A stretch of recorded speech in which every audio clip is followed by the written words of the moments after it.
কবিতাৰ শিৰোনাম আশা কথা জুনমণি খনিকৰ আবৃত্তিকাৰ ৰেবত বৰা।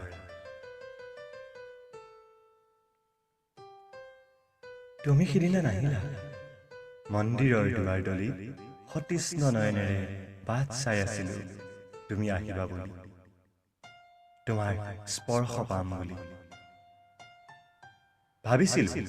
দল পাৰ্কত বহি দুয়ো চাই ৰং পশ্চিম দিশলৈ ধাবিত হোৱা সূৰ্যৰ মাৰ যোৱা সময়খিনি, কিন্তু চোৱা নহল কাৰণ তুমি নাহিলা।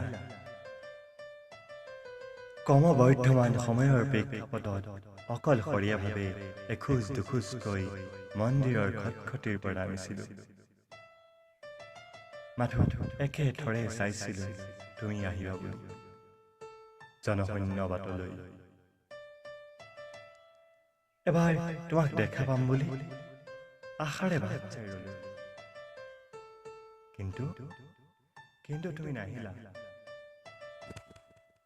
মোৰ আশা হৈ থাকি গল।